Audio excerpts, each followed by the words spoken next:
It's the week beginning Monday the 3rd of February, and this is Business Unwrapped, brought to you by Lombard Asset Finance. In this bonus series of podcasts, I talk to industry experts about innovation and agility in the age of disruption. I'm Olly Mann, and let's unwrap the business week. And joining me today from the week's digital team is Arion McNicoll, and our special guest is the former assistant editor of The New Statesman and contributor to City Metric, Jonn Elledge. And cities are your thing, Jonn. They are, it turns out. Yeah, I've been writing about cities for 5 or 6 years now, and it's kind of quite a nice little cheat code because you can write about almost anything, because it happens in cities, but pretend it's still a kind of coherent beat. So it's been lovely. Give us a city fact that we don't know. Paris has a population a quarter the size of London. But that's actually a symptom of how difficult it is to work out a city's population, because Paris is obviously not a quarter the size of London. It's just where you happen to draw the boundary and say, this is the city, this is the suburbs. What story have you brought us, Jonn? Are smart cities using their intelligence against us? It has trialled the technology. Now it's to begin using it for real. Scotland Yard says facial recognition cameras will be vital in spotting criminal suspects and missing and vulnerable people. Police say the system won't retain images of anybody not on a watch list. Every image that is looked at by the technology, if there is no match, it's instantaneously deleted. So it's a momentary comparison. If it's not a match, it's instantaneously deleted. The only images that are retained are those where there's been an alert. A Sky News report on facial recognition cameras. Jonn, what's been happening in the last few weeks? So the Metropolitan Police are trialling this technology in which they will use cameras to basically take shots of everyone who walked past, and then they will compare those pictures against a database. A lot of this happens automatically in the hope of being able to find suspects or people they're looking for, people of interest. The Met say this will make their life easier, but there are a couple of problems here. One is obviously the privacy concerns scream at you. Suddenly, the state is monitoring who is walking around where. The other is that this technology, you will be shocked to hear, is not perfect yet. It is much better at distinguishing between the faces of white men than it is of people of other ethnic groups. So there is... And why is that? Is that to do with where it's been trialled? I would imagine so. I'm going to be honest, that's the kind of granular detail that's above my pay grade. This is a thing with so many forms of technology, is they are designed for a sort of default human, which tends to be white and male, and you bring in other people who don't fit that profile and it doesn't work as well. It does raise the possibility that, they're going to be dragging in the wrong people because they happen to look a bit like somebody else. Although that's only a problem, of course, if those people end up actually getting charged and imprisoned for a crime they didn't commit. I mean, it is just a tool, isn't it? A young black man who is bothered by the police on a regular basis may have a different view of that one. I am conscious of saying this of quite how white I am here right now. But nonetheless, it is a tool, but tools can be misused and, resources are limited, mistakes will get made. And Arion, this is symptomatic, isn't it, of what's happening using AI across our cities? I suppose so, yeah, and particularly as the emergence of the smart city becomes an increasing reality. Yeah, AI is being trialled and incorporated into many ways that cities work. And, I mean, of course, that can have positive effects as well as negative ones, but I think that people do clamp onto the stories that have a sort of negative connotation because those are where the fears lie. But, of course, if AI is being used to help regulate traffic or waste disposal or any other positive measure, then I think people start to agree with it. Yeah, I mean, negative in terms of you understand the breach of privacy concerns with this story. But if you talk about some of the ones even that Arion was probably classifying under positive there, for example, London Underground, I understand, are able to track people's journeys using Wi-Fi hotspots. So their phones are telling London Underground which train they've got on, where they've gone. To improve their journeys, yes, that is a positive. But the negative might be, and what if they start selling advertising based on your location within the network? Yeah, I mean, I think the London Underground one is a relatively positive use of this technology. They can use that data of how people travel around inside stations within the network to offer useful information saying, well, if you take this route, it'll be less crowded. Or, if you wait for the train after this one, you will get a seat. There are lots of positive applications here. In doing that, though, Transport for London have been very, very careful to make sure they are informing the public what they're doing at every stage. They're making sure they get consent. The reason I chose the Metropolitan Police story to talk about is it's those more extreme cases of big data and artificial intelligence that you can use to make the point of like, well, what are the potential implications here? Because a lot of this is not being discussed. It's quite technical.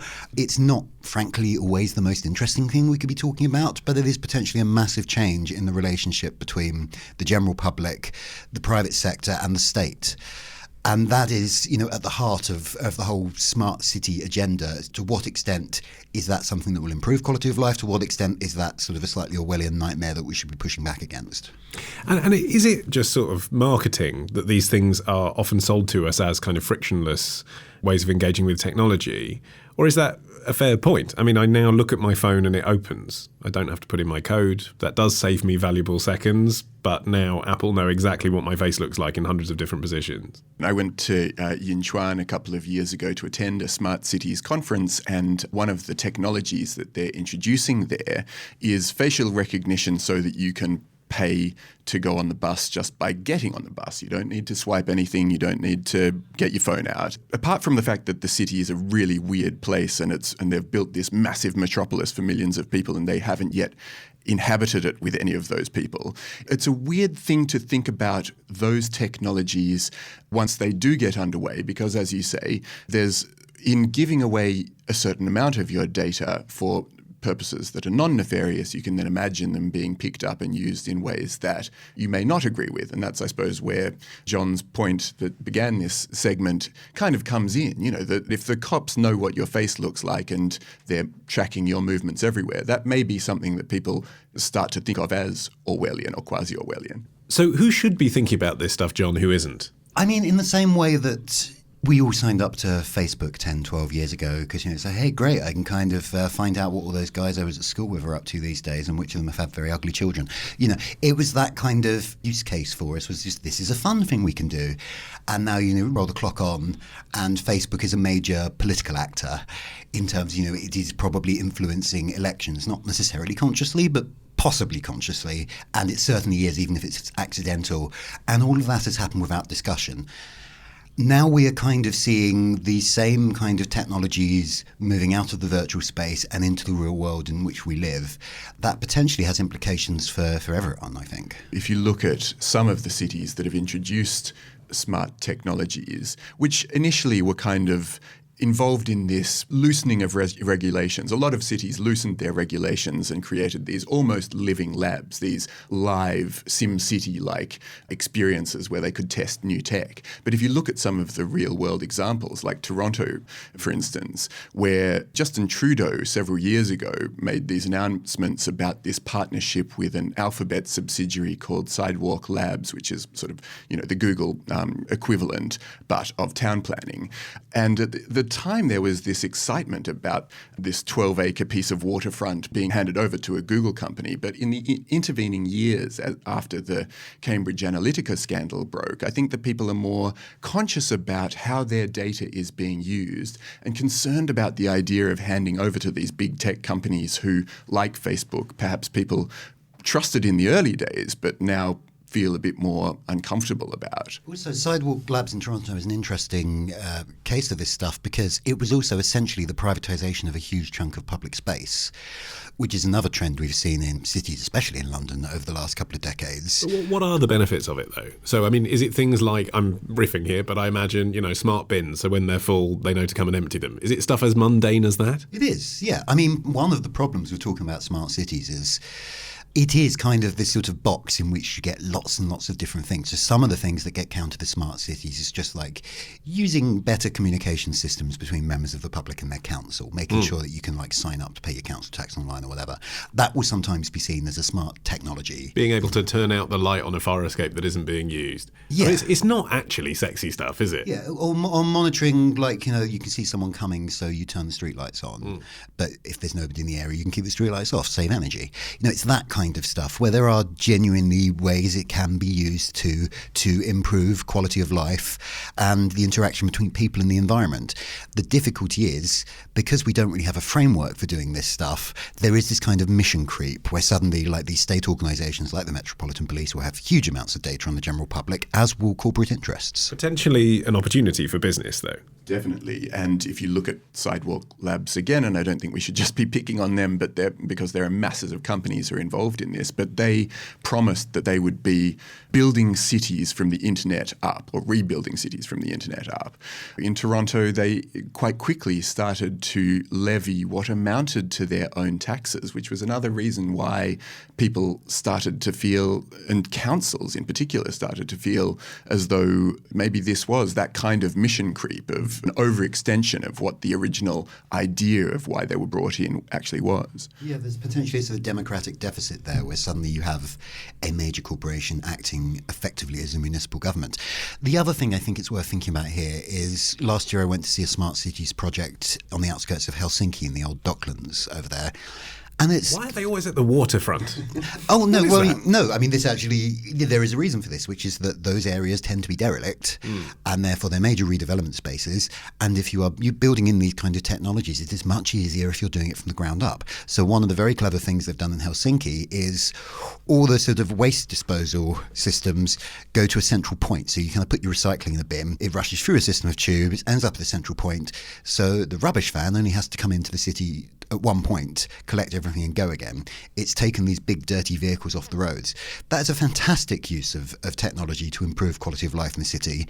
The only difficulty is you can't really do that in a city that's 2,000 years old. You kind of do need to be sort of starting from a fresh slate, which is why this stuff tends to happen on waterfronts. But it also evolves, doesn't it? I mean, I do wonder, someone listening back to this recording in 25 years' time, living in Western Europe somewhere where AI has penetrated far more deeply and broadly, might just be thinking, well, I mean, of course the only way to properly fight climate change is to make sure that the lights go off when there isn't someone there. Of course, the only way to effectively use CCTV to combat crime is for the camera to know who it's looking at. This is actually common sense stuff. That may be right. Like, a lot of these technologies will be very useful and will improve quality of life. But it is not always clear where the line is between the stuff that's actually going to improve things and these kind of slightly more sinister uses. I think there needs to be much more public debate about that so that we do have a proper sort of regulatory framework and can say, okay, we are happy to use big data for this, but this is off limits. I think there's also an argument that can be made that a smart city, and particularly the objectives that a smart city sets out to achieve, can be achieved non-technologically. That if we are looking to improve safety and efficiency and equality, then these are things that could involve the thinking of, say, ethnographers and psychologists as well as just technologists. And if you look at a city like, say, Medellin in Colombia, they had a massive problem with gangs over the last few decades, and instead of trying to solve those problems with smartphone apps, they set up a cable car system that brought people down from the favelas into the city. And they also established these sporting clubs that meant that the towns were interacting with each other and hugely solved the problems they had set out to address. And so I think that there's kind of an argument that can be made that you can use old technologies to solve new problems. And I suppose as well that the technology and the reliance on the technology by the generation coming through might mean people sort of communally forget the human connection we used to have to be able to resolve some of these issues. Potentially. I mean, I do think there is certainly an argument that there are organisations around the world that kind of see new technologies as a panacea and end up spending a fortune on something they could do much more simply through old-fashioned methods. I think that's just another argument for actually thinking very carefully about what you want this technology to do rather than having it for its own sake. Okay, well, hopefully this podcast has been a starting point for people to have those thoughts, Jonn. If people want to hear more from you, you have your own podcast, I understand. I do.